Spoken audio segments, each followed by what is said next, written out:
എൻ്റെ പേര് ചിന്നു.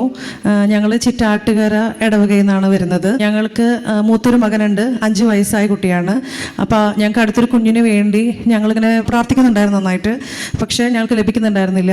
ഞങ്ങൾ ഡോക്ടറെ കണ്ടു, ട്രീറ്റ്മെൻറ്റ് എടുത്തു, അപ്പോഴും ഞങ്ങൾക്ക് കിട്ടുന്നുണ്ടായിരുന്നില്ല.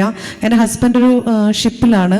അപ്പോൾ അച്ഛൻ അത്ഭുത ജപമാലയുടെ ഒരു ആരാധനയിലല്ല, പല ആരാധനയിലും ഞാനിങ്ങനെ വിളിച്ചു പറയുന്നത് കേട്ടിട്ടുണ്ട്, ഷിപ്പുകാരന് കുഞ്ഞിനെ കൊടുക്കുന്നു, കുഞ്ഞിനെ. അപ്പോൾ ഞാൻ എപ്പോഴും മനസ്സിലായി, ദൈവമേ ഞങ്ങൾക്കാവണേന്ന് ആഗ്രഹിച്ച് പ്രാർത്ഥിക്കാറുണ്ടായിരുന്നു. അങ്ങനെ എൻ്റെ ഹസ്ബൻഡ് മാർച്ചിൽ പോകേണ്ട കാര്യങ്ങളൊക്കെ ശരിയായി വരികയാണ്. ഫെബ്രുവരി ഒരു മാസം കൂടി ഞങ്ങൾക്കുള്ളൂ. അപ്പോൾ ആ ഒരു മാസം ഞങ്ങൾ എഡ്വിൻ വേറെ സ്ഥലത്തായിരുന്നു ശരിക്കും. ആ സമയത്ത് എഡ്വിൻ അവിടെ ഇരുന്നിട്ടും ഞാൻ എൻ്റെ വീട്ടിൽ ഞാൻ മുറി അടച്ചിരുന്ന് അത്ഭുത ജപമാല കണ്ട് ശക്തമായിട്ട് ഞങ്ങൾ ആ ദിവസങ്ങളിൽ പ്രാർത്ഥിക്കുമായിരുന്നു. അതുപോലെ ആ മാസം ഞങ്ങൾ ട്രൈ ചെയ്യേണ്ട ദിവസങ്ങൾ, ഞങ്ങൾ ഒരുമിച്ച് നിന്ന ദിവസങ്ങളിലും ഞങ്ങൾ അത്ഭുത ജപമാല കണ്ട് ഞങ്ങൾ പ്രാർത്ഥിച്ചു. അതിൻ്റെ ഫലമായിട്ട് മാർച്ച് 23 എൻ്റെ ബർത്ത്ഡേ ആയിരുന്നു. 22 ഞാൻ ഗർഭിണിയാണെന്നുള്ള വലിയ സന്തോഷ വാർത്ത ഞങ്ങളുടെ ജീവിതത്തിലേക്ക് വന്നു. അതുപോലെ ഗർഭിണിയായിരിക്കുന്ന സമയങ്ങളിൽ എല്ലാ ദിവസവും, മോസ്റ്റ്ലി എല്ലാ ദിവസവും രാത്രികൾ ഉറക്കമില്ലാത്തപ്പോഴൊക്കെ അത്ഭുത ജപമാല കണ്ടു പ്രാർത്ഥിക്കുമായിരുന്നു.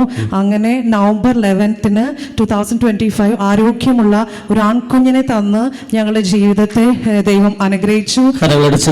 വലിയൊരു അനുഗ്രഹം. രണ്ടാമത്തെ സാക്ഷി 5 വർഷത്തിന് ശേഷം, 5 വർഷം, മൂത്ത ആൾക്ക് 5 വയസ്സ്, 5 വർഷത്തിന് ശേഷം ഒരു കുഞ്ഞുണ്ടാകാൻ വേണ്ടി ആഗ്രഹിച്ച് പ്രാർത്ഥിച്ചിട്ടുണ്ടായതാണ് കേട്ടോ. 5 വർഷത്തിന് ശേഷം. അതുപോലെ തന്നെ ഞങ്ങളുടെ അത്ഭുത ജപമാല അപ്പോഴും നിർത്തിയിട്ടുണ്ടായിരുന്നില്ല. കാരണം നമുക്ക് ഒരു അനുഗ്രഹങ്ങൾ കിട്ടുമ്പോൾ കൂടുതൽ കാണാനുള്ള ഒരു ആഗ്രഹം കൂടും. അപ്പോൾ ഈ ദിവസങ്ങളൊക്കെ എനിക്കൊരു പേഴ്സണലായിട്ടൊരു നിയോഗം ഉണ്ടായിരുന്നു. ഒരിക്കലും അസാധ്യം എന്നൊക്കെ നമ്മൾ പറഞ്ഞാൽ അത് കുറഞ്ഞു പോകും, അത്ര അസാധ്യമല്ല. കാരണം എൻ്റെ എതിരെ നിൽക്കുന്ന ആളുകൾ അത്ര ശക്തിയുള്ളവരായിരുന്നു. അപ്പോൾ അതുകൊണ്ട് ദൈവത്തിൽ നമുക്ക് വിശ്വാസം ഉണ്ടെങ്കിൽ നമ്മൾ ഒരിക്കലും അത് കിട്ടുമെന്ന് വിചാരിച്ചിട്ടല്ല ഞാൻ പ്രാർത്ഥിച്ചിരുന്നത്. പക്ഷേ ആ ഒരു കാര്യവും എനിക്ക് ദൈവം സാധിച്ചു തന്നു. അത്ഭുത ജപമാല കണ്ടുകൊണ്ട് ഇപ്പോഴും ഞങ്ങൾ മുടങ്ങാണ്ട്, ഞാൻ എൻ്റെ ഹസ്ബൻഡും എല്ലാ ദിവസവും അത്ഭുത ജപമാല കാണുന്നുണ്ട്. ഈ മകൾ പറഞ്ഞത് കേട്ടല്ലോ, അസാധ്യങ്ങളിൽ അസാധ്യം, അത്രയ്ക്ക് അസാധ്യമാണെന്ന് എന്താണെന്നുള്ളത് പറയുന്നില്ല ആള്. പക്ഷെ അത്രയ്ക്ക് അസാധ്യമായ കാര്യമാണ് അത്ഭുത ജപമാല കണ്ടപ്പോൾ സാധിച്ചു കിട്ടിയത്. ഇപ്പോഴും ഞങ്ങൾ മുടങ്ങാണ്ട് കാണുന്നുണ്ട്. ഇപ്പം ഇത്ര വലിയ അനുഗ്രഹം തന്ന പരിശുദ്ധാമ്മയ്ക്കും തമ്പുരാനും അതുപോലെ തന്നെ അത്ഭുത ജപമാലയ്ക്ക് നേതൃത്വം നയിക്കുന്ന ഞങ്ങളുടെ പൊന്ന് വൈദികൻ അച്ഛൻ്റെ കരങ്ങളിലൂടെയാണല്ലോ ഞങ്ങൾക്ക് ഈ അനുഗ്രഹങ്ങൾ ഒഴുകുന്നത്. അപ്പോൾ അച്ഛനും കോടാനുകോടി നന്ദിയും കൃപയും അർപ്പിക്കുന്നു. നല്ലൊരു കൈയടി കൊടുക്കുക.